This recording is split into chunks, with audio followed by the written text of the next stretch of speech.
Well, the government of Palm Springs, California, out in the desert, is plotting a war on racist trees.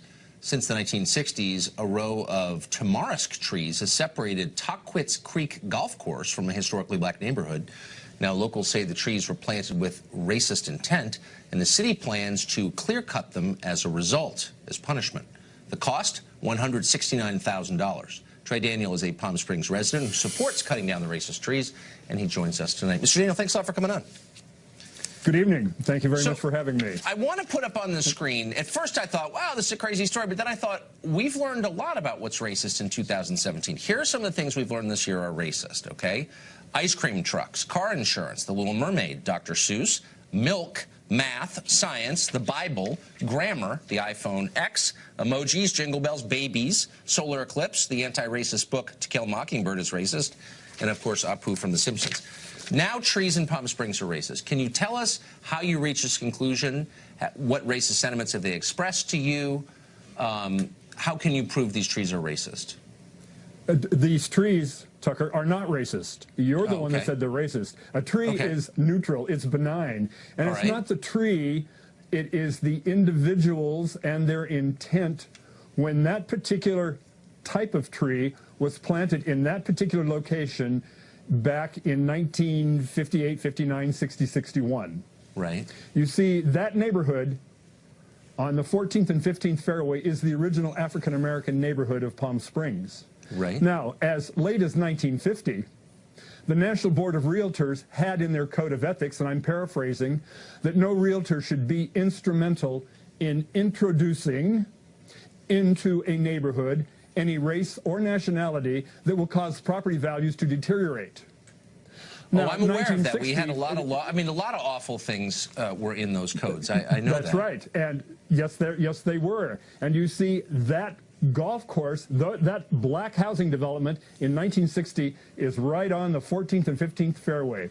You build golf courses for one purpose, and that's to sell homes. You cannot sell homes to white people or anyone else but hold on. A golf course in 1960. Hold on. No, but you also build golf courses to play golf. But I'm wondering, so I have no doubt, I mean, though you haven't proved it, but I'm willing to believe you that there was racist intent in planting these trees and in a lot of things going on in this country 55 years ago. But why are we punishing the trees for that? You just conceded. We're not punishing that trees. They're not, well, as I said, the trees are benign. Because the African-American, the black families whose properties are adjacent to those trees, and if you've done any research on the tree, you'll know that's one of the nastiest trees around, and it's also been declared an environmental disaster by the federal government. What? They grow to be 60 because feet it's a tall, wait, no, slow down. Now, well, hold on. Well, hold on. Because that tree is a foreign tree, you're calling it nasty?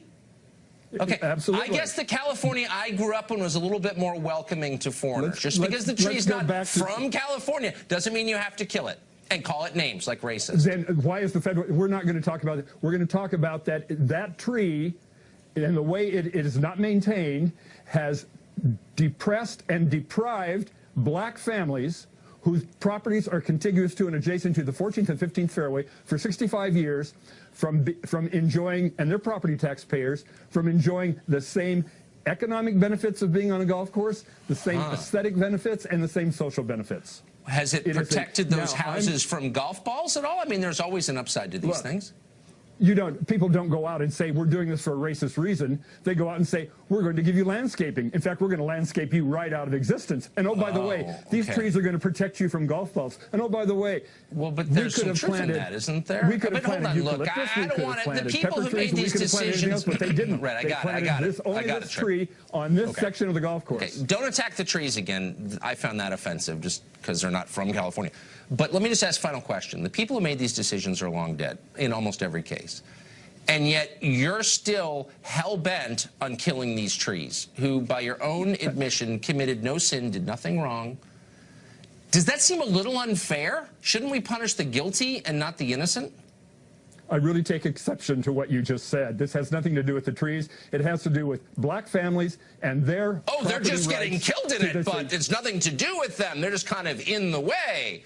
You know, if you were a tree, you might feel a little differently, and maybe you meditate on that are you a tree? Tonight. I'm not. What species of but tree at are least you? I'm big enough to think about their perspective in this, and you're and killing you're not them. concerned about the black people and their property values. No, and I'm not saying I'm not concerned. You would rather save a tree. You would rather save a tree than help a black family. I'm not saying that at all. I'm That's merely exactly saying, what you're why saying. punish Why would you innocent? not help these black families improve their property values? Well, and give I would them love the to same have them rights on as and talk taxpayers about it. that all the white but I'm families just do not on this convinced. golf Hold on, course. slow down. I'm just not convinced that trees need to die to make you feel better. That's it. But look, just think about that and come back. We can continue this conversation. I wish we had more time. Trey, thank you.